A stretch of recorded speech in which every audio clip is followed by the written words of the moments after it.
이제 오늘 마태복음 말씀 또 다 같이 보겠습니다. 마태복음 5장 말씀인데요. 마태복음 5장 33절로 37절까지 말씀, 33절부터 37절까지 말씀 같이 교독하겠습니다. 마태복음 5장 33절에서 37절까지 말씀입니다. 교독하겠습니다. 또 옛사람에게 말한 바 헛맹세를 하지 말고 내 맹세한 것을 주께 지키라 하였다는 것을 너희가 들었으나 나는 너희에게 이르노니 도무지 맹세하지 말지니 하늘로도 하지 말라 이는 하나님의 보좌임이요 땅으로도 하지 말라 이는 하나님의 발등상임이요 예루살렘으로도 하지 말라 이는 큰 임금의 성임이요 내 머리로도 하지 말라 이는 내가 한 터럭도 희고 검게 할 수 없음이라. 같이 읽겠습니다. 오직 너희 말은 옳다 옳다 아니라 아니라 하라. 이에서 지나는 것은 악으로부터 나느니라. 아멘. 여러분 오늘 34절 말씀에서 예수님은 도무지 맹세하지 말라. 도무지 맹세하지 말지니 라고 말씀하셨는데요. 이 도무지라는 말의 뜻은 뭡니까? 결코, 절대, 아예 하지 말라는 얘기죠. 우리 다른 한글 성경을 보면 그렇게 번역되어 있습니다. 무조건 맹세하지 말라 하는 그런 의미입니다. 그런데 과연 우리가 맹세 없이 살 수 있을까요? 맹세하지 않고 살아가는 삶이 가능합니까? 가령 예를 들어서 국기에 대한 맹세는 어떻습니까? 제가 아는 목사님 중에 한 분은 군에서 군 복무 중인데 국기에 대한 맹세를 거부했어요. 어떻게 됐을까요? 영창에 갔어요. 국기에 대한 맹세. 왜? 예수님이 맹세하지 말라고 그랬기 때문에 나는 맹세할 수 없습니다. 갓 신병, 이등병이 그렇게 항명을 한 거죠. 그래서 군법에 따라서 처벌을 받았습니다. 또 어떤 또 다른 맹세들을 생각해 보면 법정에서 혹은 청문회에서 증언을 할 때 진실만을 말할 것을 절차상, 그죠? 그건 절차상 그렇게 해야 됩니다. 맹세합니까? 할 때 맹세해야 하는 것이죠. 교회 안에서도 마찬가지입니다. 교회 안에서도 우리 맹세를 합니다. 세례식에서 세례 받기 전에 어떻게 합니까? 오른손을 들고서 서약을 합니다. 우리 제자교회 같은 경우는 새가족이 될 때 새가족 환영식에서 또 특별히 서약하는 절차도 있습니다. 교회 안에서마저 우리는 맹세 없이 신앙생활 할 수 없죠. 보다도 좀 넓혀볼까요? 계약서, 부동산 계약을 할 때 계약서를 쓰죠. 언제, 얼마만큼의 중도금과 잔금을 지불하겠다. 이런 계약을 합니다. 약속을 합니다. 그리고 거기에 서명을 합니다. 이건 맹세와 같은 것이죠. 고대에는 말로 하는 맹세가 오늘날 우리가 문자로 서명하는 것과 같은 역할을 했습니다. 그래서 맹세하지 말라, 도무지 맹세하지 말라 하는 이 말씀을 오늘날 우리 상황에서 적용해 본다고 한다면 사실은 계약서에 서명하는 것도 다 포함시키는 것이 공정합니다. 여러분 그런 계약서 많이 쓰시죠? 휴대폰을 개통하실 때 약정하셨죠? 정수기, 인터넷 설치하실 때 다 약정하시잖아요. 서명하셨죠? 그죠? 그거 다 맹세잖아요. 다 맹세한 건데 그것들을. 그런데 도무지 맹세하지 말라.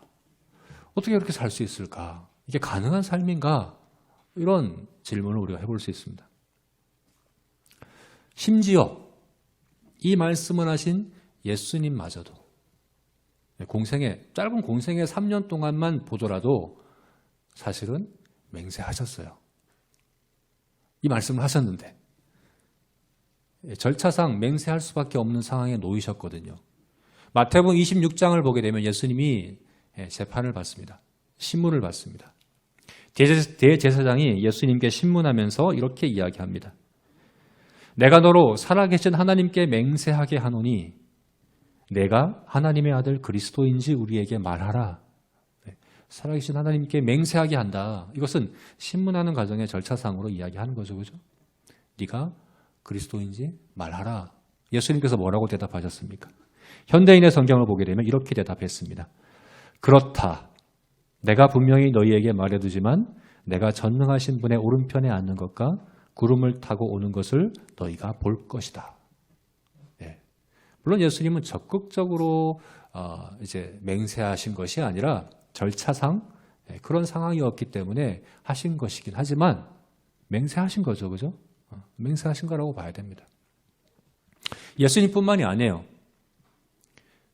사도 바울 같은 경우는 아예 적극적으로 그것도 여러 번 반복해서 맹세했었습니다.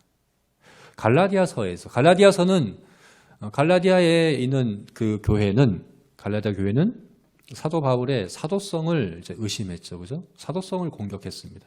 그래서 사도 바울이 사도성을 변호하는 가운데 이렇게 이야기합니다. 보라, 내가 너희에게 쓰는 것은 하나님 앞에서 거짓말이 아니로다. 내가 너희에게 쓰는 것은 하나님 앞에서 거짓말이 아니로다. 그냥 내가 쓰는 말은 거짓말이 아니다 라고 한 게 아니라 뭐라고요? 하나님 앞에서 거짓말이 아니로다. 이거는 유대인들이 맹세할 때 쓰는 표현입니다. 하나님 앞에서 내 말이 거짓말이 아니다. 맹세하는 겁니다.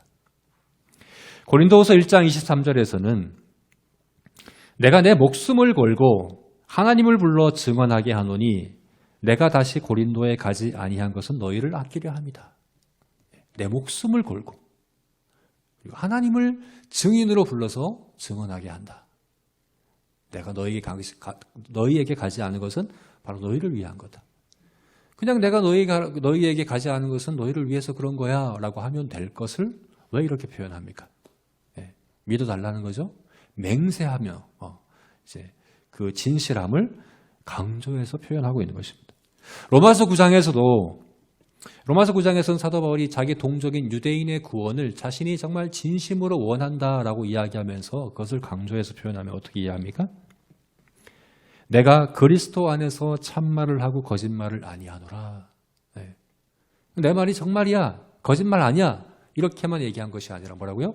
그리스도 안에서라고 하는 맹세의 표현을 쓴 것을 볼 수 있습니다.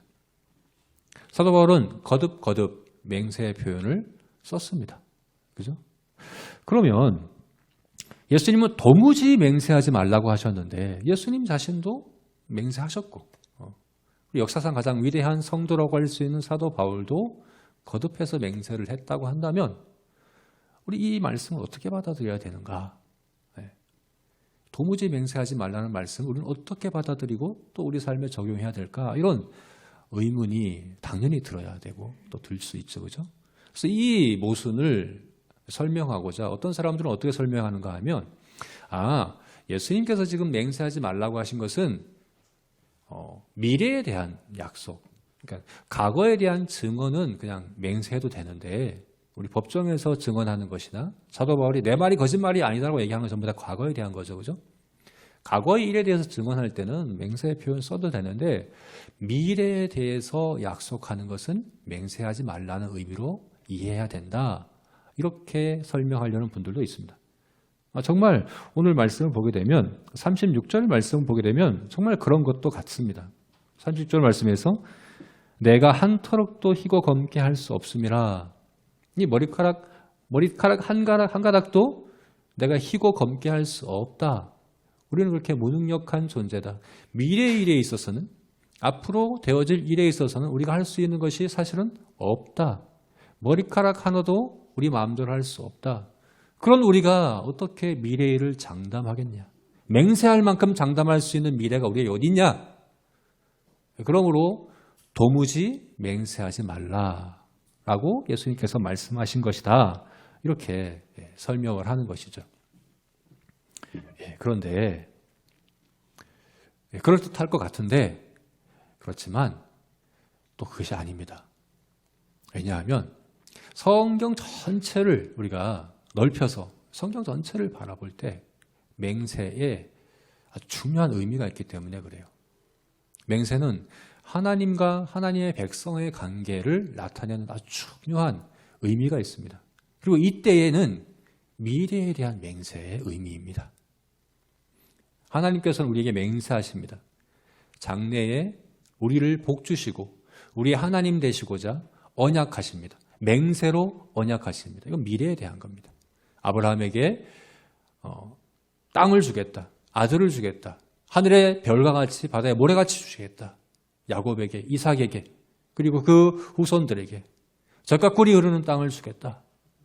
애굽의 종되었던 집에서 너희를 이끌어내겠다. 너희를 구속하겠고 너희 죄를 사하겠다. 너희를 구원하겠다. 하나님은 자기 이름을 들어 거룩함을 들어서 맹세하시고 맹세하시고 맹세하십니다. 하나님이 미래에 행하실 일들에 대해서 계속 맹세하신 것이, 그래서 하나님의 맹세가 선지서에 많아요. 선지서. 한번 여러분 맹세를 한번 검색해 보십시오. 선지서에 하나님의 맹세가 많이 나옵니다. 왜 그럴까요?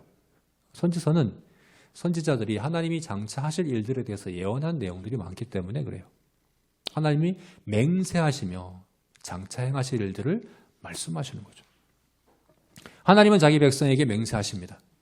그뿐만 아니라요, 하나님은 우리에게 맹세하라고 하십니다. 하나님께 맹세를 하도록 원하시고 요구하십니다. 대표적인 말씀 하나를 보면 이사야서 말씀입니다. 이사야서 45장 22절 23절 말씀, 이 말씀을 보게 되면 이렇게 되어 있습니다. 제가 읽어드리겠습니다. 땅의 모든 끝이요 내게로 돌이켜 구원을 받으라. 나는 하나님이라 다른 이는 없느니라. 내가 나를 두고 맹세하기를 내 입에서 공의로운 말이 나갔은즉 돌아오지 아니하나니 내게 모든 무릎이 꿇겠고 모든 혀가 맹세하리라 하였노라. 이사야서 45장 22절 23절 말씀입니다. 다시 한번 읽어드릴게요. 땅의 모든 끝이여 내게로 돌아오라. 구원을 받으라. 나는 하나님이라 다른 신은 없느니라. 내가 나를 두고 맹세하기를 내 입에서 공의로운 말이 나갔은즉 돌아오지 아니하나니 내게 모든 무릎이 꿇겠고 모든 혀가 맹세하리라. 여기 맹세가 두 번 나옵니다. 첫 번째 맹세는 하나님의 맹세이고 두 번째 맹세는 하나님의 백성들의 맹세입니다. 하나님이 맹세합니다. 어떻게 맹세합니까? 뭘 맹세합니까? 맹세의 내용이 뭡니까? 모든 땅의 끝이 구원을 받을 것을 맹세하십니다. 그들을 구원하시겠다라고 맹세하십니다. 모든 무릎이 꿇겠고 모든 혀가 나에게 맹세하게 하겠다. 이것을 맹세하십니다. 하나님이 구원하시는 것을 어떻게 표현합니까? 모든 무릎이 나에게 꿇을 것이고 모든 혀가 나에게 맹세할 것이다. 이걸 구원의 표현으로 말씀하시고 계세요. 하나님 앞에 무릎을 꿇고 하나님으로 인정하고 예배하는 거죠. 그죠? 무릎을 꿇고 하나님께 대하여 맹세하는 그것을 구원받은 자의 모습으로 이야기를 하는 거죠.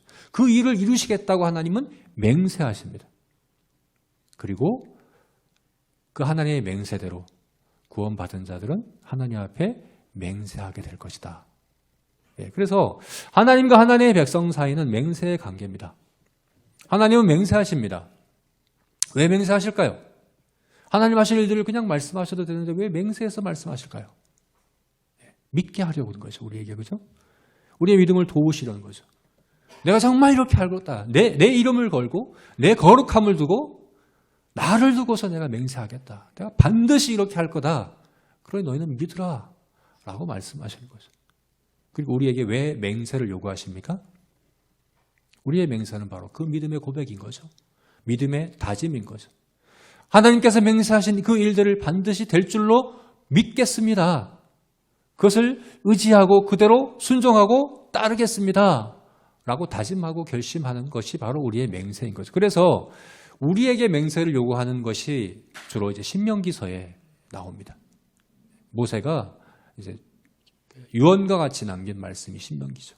그죠? 모세가 얘기합니다. 이스라엘 백성들에게 하나님께서 맹세하신 대로 너희를 가나안 땅으로 이끌어 드릴 것이다. 그러고 너희는 맹세해라. 하나님을 섬기고 하나님의 말씀대로 따라 순종하고 하나님 백성답게 살아가기로 맹세해라. 계속해서 이야기합니다. 사실 신명기서 전체가 백성들에게 그 맹세를 요구하는 말씀이라고도 볼 수 있어요. 하나님이 행하실 그 일에 대한 너희들은 믿음의 고백으로, 믿음의 결단과 다짐으로 그렇게 하나님 앞에 반응하라라고 이야기를 하는 거죠. 자, 여기서 맹세, 지금 말씀한 하나님의 맹세와 우리 하나님 백성의 맹세는 다 미래적인 것에 대한 겁니다. 미래적에 대한 것이에요.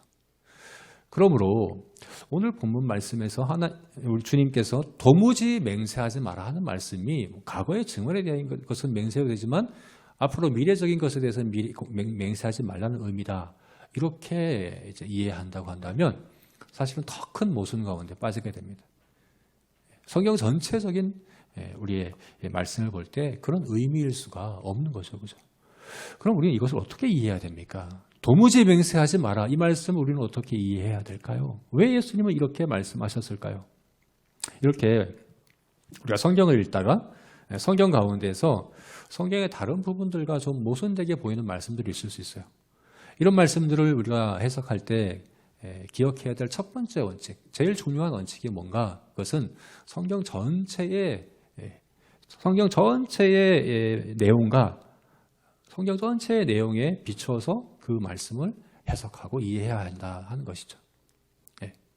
성경은요, 66권의 책으로 이루어져 있고 40명의 저자가 4,000년의 기간 동안 쓰여진 책이지만 이 전체 성경이 하나의 통일성을 이루고 있는 하나님의 말씀입니다. 그래서 성경으로 성경을 풀어야 된다. 성경으로 성경을 해석해야 된다 하는 것이 이런 본문을 해석할 때 가장 중요한 원칙이죠. 그래서 예수님께서 도무지 맹세하지 말라고 하신 말씀은 정말로 문자 그대로 아무런 맹세도 하지 말라는 의미가 아닙니다. 그런 의미일 수가 없습니다.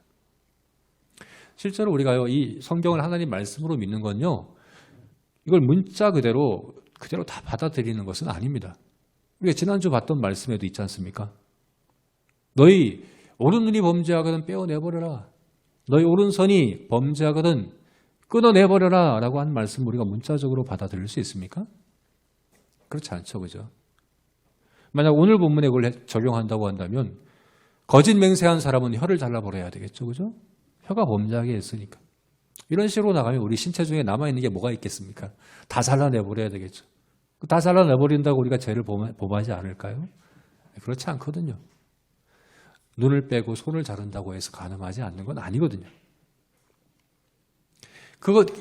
지난주에 했던 그 말씀은 정말 문자 그대로 잘라내버리라는 말씀이 아니라 우리 신체를 훼손하는 말씀이 아니라 무슨 의미라고요? 우리가 보고 행하는 우리 행동 양식에 관한 문화를 절제하라는 의미로 우리가 적용해야 된다고 지난주에 말씀드렸습니다. 마찬가지로 오늘 본문에 도무지 맹세하지 말라는 말씀은 문자 그대로 정말 아무런 맹세도 하지 말라는 의미가 아니라 어떤 의미냐? 바로 바리새인과 서기관들이 맹세를 왜곡하고 남용한 그런 차원의 맹세를 하지 말라 하는 의미로 우리가 이해를 해야 되는 거죠. 오늘 본문에서 그래서 34절 말씀에서 이렇게 얘기하고 있는 거죠. 34절 말씀 함께 읽어볼까요?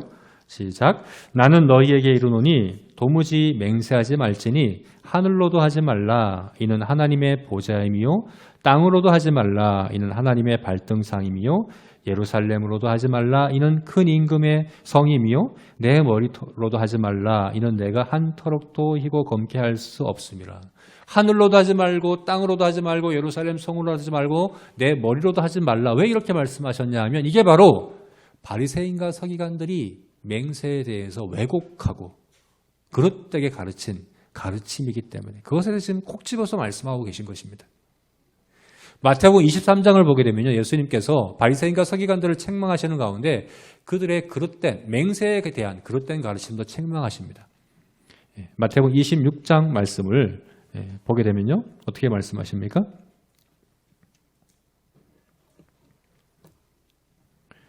마태복음 26장 말씀.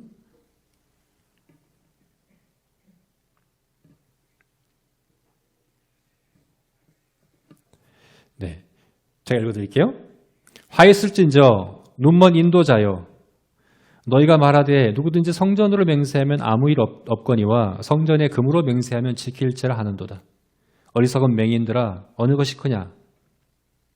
그 금이냐? 그 금을 거룩하게 하는 성전이냐?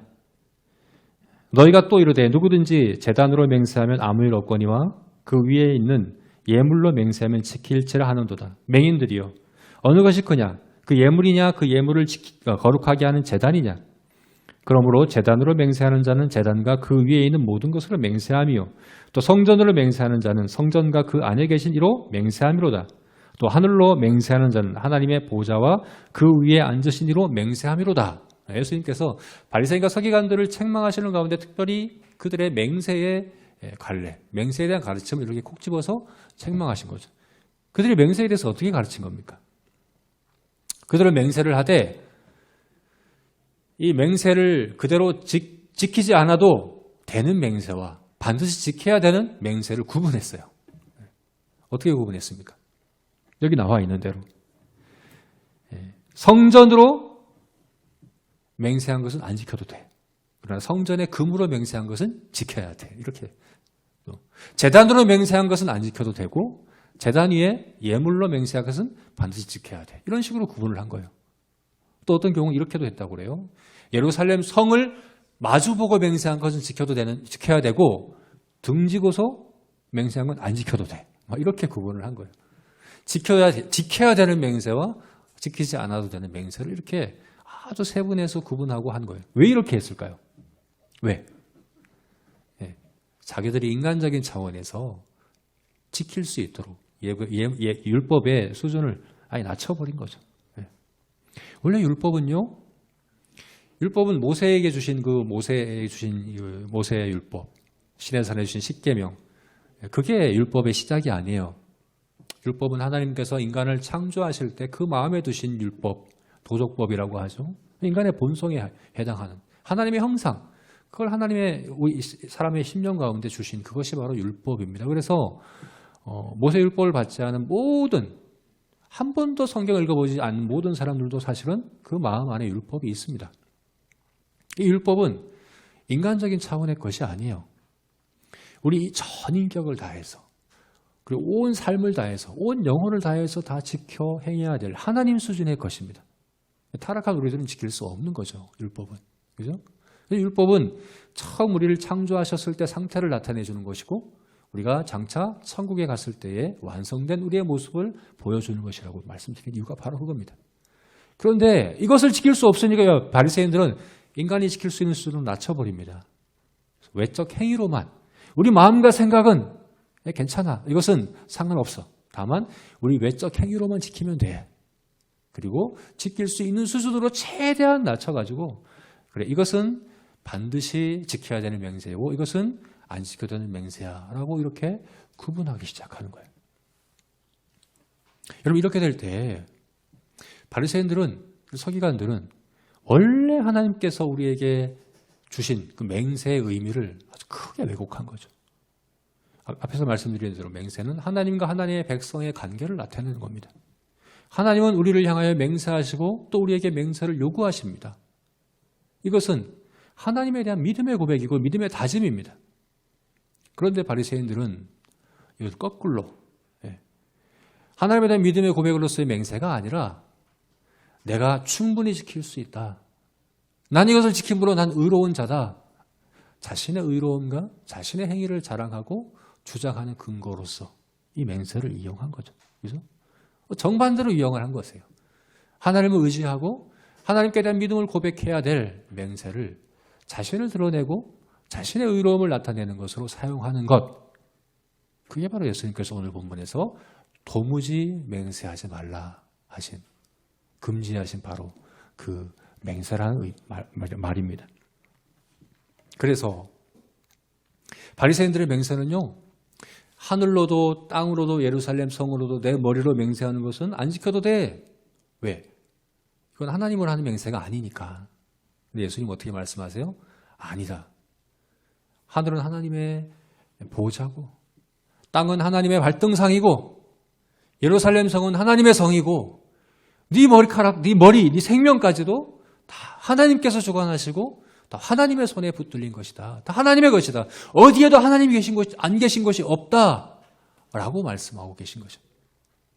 바리새인들은 맹세를 통하여 하나님을 거부하고 하나님에게서 벗어나고자 했지만 오히려 맹세는 어디 곳에나 계신 하나님을 기억하고 그 하나님께 믿음을 고백하는 것이 바로 맹세여야 한다 라고 말씀하신 거예요. 그래서 37절 말씀에서 예수님께서 그렇게 말씀하신 거예요. 우리 37절 말씀을 한번 읽어볼까요? 같이 읽겠습니다. 시작. 오직 너희 말은 옳다 옳다 아니라 아니라 하라. 이에서 지나는 것은 악으로부터 나누리라. 우리가 이 말씀 37절 말씀은 이것은 맹세하지 말고 그냥 옳다 옳다 아니라 아니라 이 말만 하라는 얘기구나 이렇게 받아들이기가 쉬운데요. 이것은 맹세와 상관없는 얘기구나 라고 이해할 수 있는데 사실은 그렇지 않습니다. 사실 이 말씀은 옳다 옳다 아니라 아니라 이에서 지나는 것은 악으로부터 난다 하는 이 말씀은 맹세를 맹세답게 하라는 말씀입니다. 맹세를 맹세답게. 하나님의 원래 뜻하신 그 맹세답게 맹세를 해야 한다. 어떻게 해요? 옳다 옳다 아니라 아니라 이에서 지나는 것은 악으로부터 나는 것이다 라를 기억함으로 맹세하는 것을 이야기하는 거죠. 과연 이것이 어떤 의미일까? 우리 이것을 어떻게 적용시킬 수 있을까? 이것을 이 37절 말씀을 우리가 둘로 나눠서 설명드릴 수 있습니다. 먼저 옳다 옳다 아니라 아니다 하는 것. 그 다음에 이에서 지나는 것은 악으로부터 난다 하는 말씀. 이렇게 나눠서 생각해 볼 수 있어요. 옳다 옳다 아니라 아니다. 이 첫 번째로 이것입니다. 이게 무슨 말일까요, 여러분? 옳다 옳다 아니라 아니라. 이게 무슨 말일까요? 네, 아니요, 아니요. 이렇게 번역하기도 했거든요. 영어로 보면 yes, no입니다. 그냥 이렇게만 대답하라는 얘기입니까? 이 대답만 하라는 얘기입니까? 옳다 옳다 아니라 아니라만 해라. 이 얘기는 그냥 묻는 말에 네, 아니요. 이 얘기만 하라는 얘기일까요? 어떻게 얼마나 답답하겠습니까? 네, 아니요밖에 이야기하지 않는다면 얼마나 이거는 그죠? 그 얘기하는 거 아니죠, 그죠? 그렇게 말씀하신 거 아닙니다. 이게 무슨 말이냐?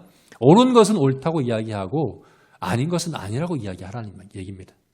너희는 옳은 것은 옳다고 이야기하고 아닌 것은 아니라고 이야기해라 라고 이야기하는 거예요. 여러분 이것은 우리의 의사를 표현하는 얘기입니까? 너의 의사를 표현해라. 네가 더 선호하는 것을 잘 표현해라. 정확히 표현해줘라. 이 얘기입니까? 네. 너의 생각이 뭔지 잘 표현해라. 그런 얘기입니까? 아닙니다. 그렇지 않습니다. 여러분 우리가 우리 생각대로 우리 판단대로 내가 좋아하는 대로 내 의도대로 이야기할 때 옳은 것을 옳다고 이야기할 수 있을까요? 아닌 것을 아니라고 이야기할 수 있을까요? 네. 그렇지 못하다고 성경 이야기합니다. 로마서 1장 말씀을 보게 되면 타락한 사람들의 상태에서 이렇게 설명을 합니다. 하나님의 진노가 불의로 진리를 막지 않는 사람들의 모든 경건하지 않음과 불의에 대하여 하늘로부터 나타난다.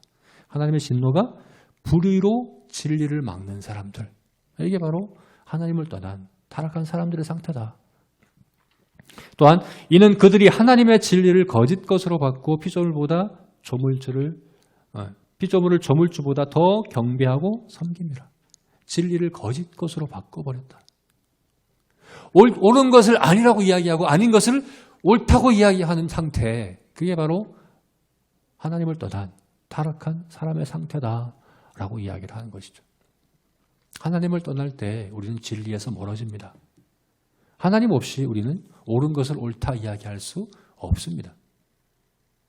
그래서 여기서 옳다 아니다 라고 이야기하는 것은 하늘은 하나님의 보좌고 땅은 하나님의 발등상이고 성은 예루살렘 성뿐만 아니라 지금 여기 부평과 상곡동과 인천과 서울과 분당과 인도 어디든지 모든 도시는 하나님의 도시이고 우리 머리카락과 우리 머리와 우리 생명과 우리 모든 것들은 다 하나님의 것이라고 인정하고 의식하고 하나님의 임재 가운데 하나님 앞에서 경외함으로 살아가는 그 사람만 옳다 아니라 할 수 있습니다. 옳은 것을 옳다고 이야기하고 아닌 것을 아니라고 이야기할 수 있다 하는 것입니다. 그러므로 옳다 아니라 하는 것은 어떻게 보면 모세가 신명기서에서 이스라엘 백성들에게 요구한 그 맹세의 고백과 같은 겁니다. 너희는 앞으로 가나안 땅에 들어가게 되면 모든 것 가운데 계신 하나님, 코람되어져, 그죠? 하나님 앞에서 살아가라. 하나님 맹세로 언약하신 그 언약을 믿음으로 그 믿음에 대한 고백과 다짐을 가지고 언제나 하나님 앞에서 살아가라. 그게 바로 옳은 것을 옳다고 이야기하고 아닌 것을 아니라고 이야기하는 성도의 마땅한 태도다라고 이야기하는 거죠. 여러분, 우리는 어떻게 해야 됩니까? 옳은 것을 옳다고 이야기하기 위해서 어떻게 해야 됩니까? 아닌 것을 아니라고 이야기할 수 있도록 그 능력을 갖추기 위해서 어떻게 해야 됩니까? 하나님과 멀어질 때, 하나님을 잊고 살아갈 때 우리 머리카락 하나마저도 하나님의 손길에서 벗어난 것이 아님을 잃어버릴 때 우리는 그렇게 할 수 없습니다. 어떻게 해야 됩니까? 맹세해야 합니다. 다짐해야 합니다. 우리 믿음을 다짐하고 맹세합시다. 하나님 앞에서 살아가기로 다짐합시다.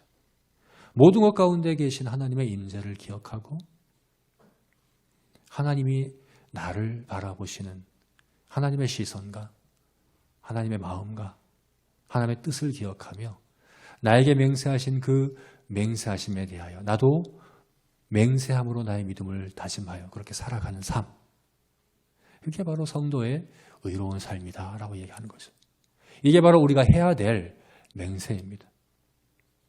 맹세를 함으로 오히려 하나님에서 벗어나는 것이 아니라 오히려 하나님께 나아가는 그 맹세.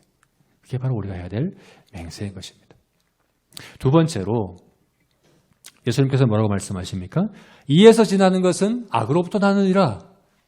옳다 옳다 아니라 아니라라. 이에서 지나는 것은 악으로부터 나느니라. 이에서 지난다라는 말이 무엇입니까? 그것을 넘어서는 것은 이야기하는 겁니다. 옳다 옳다 아니라 아니라 하는 걸 넘어서는 것은 그 이상으로 하는 것은 악으로부터 나는 것이다. 여기 악이라는 것은 악한 자를 이야기하는 겁니다. 악한 자로부터 난 것이다. 악한 자 사탄으로부터 난 것이다. 마귀로부터 난 것이다. 라고 이야기하는 겁니다. 이게 무슨 말일까요, 여러분?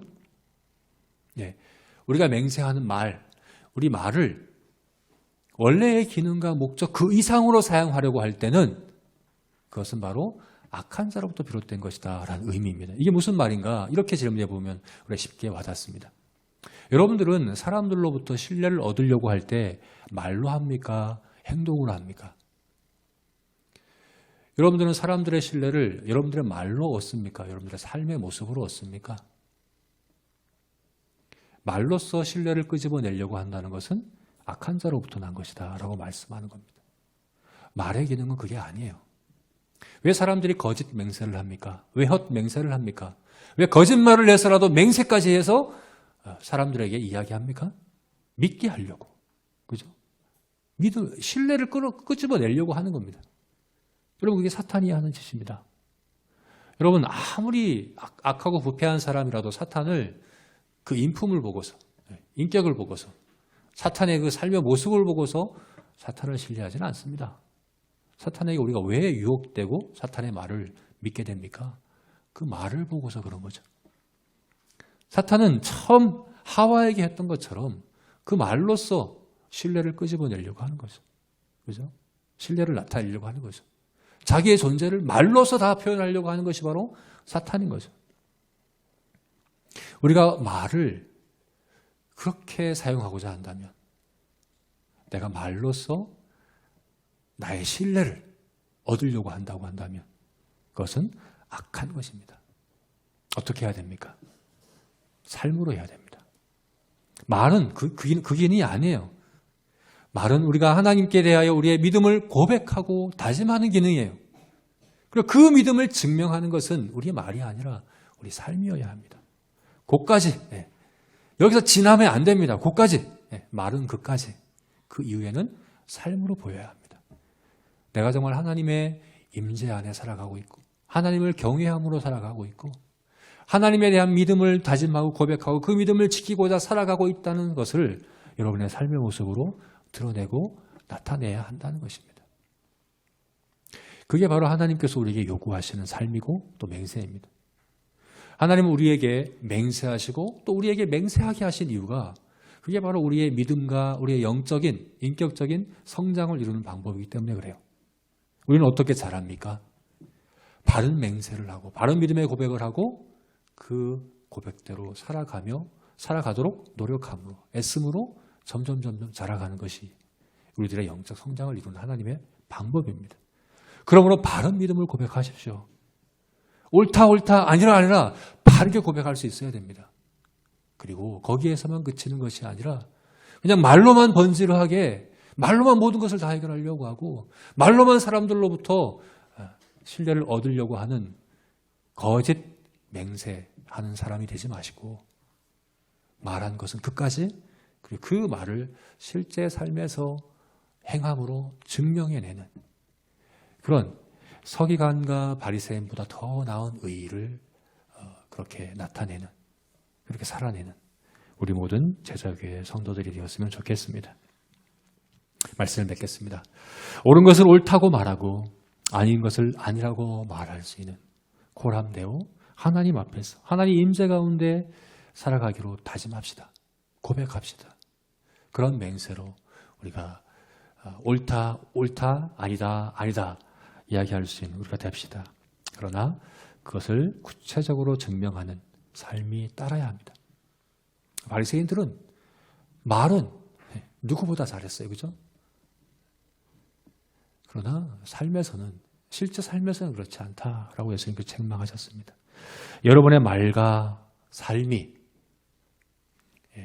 하나님께서 원래 의도하신 하나님 백성으로서의 바른 그런 맹세와 그리고 그런 삶으로 드려지기를 또 그렇게 자라가기를 주님의 이름으로 축원합니다. 같이 기도하시겠습니다. 네, 기도하실 때 오늘 주신 말씀 기억하시면서 기도했으면 좋겠습니다. 하나님, 제가 옳은 것을 옳다고 이야기하고 아닌 것을 아니라고 이야기할 수 있도록 하나님을 떠나고 하나님과 멀어지는 것은 진리에서 멀어진다는 사실을 기억하여 내 삶 어느 곳에서든지 하나님의 임재 가운데 하나님 앞에서 그렇게 살아갈 수 있도록 제가 이 시간에 내 믿음을 다짐하고 고백합니다. 그리고 이 믿음을 정말 삶으로 실천하고 증명해낼 수 있도록 나를 도와주옵소서. 우리 그렇게 같이 기도하겠습니다.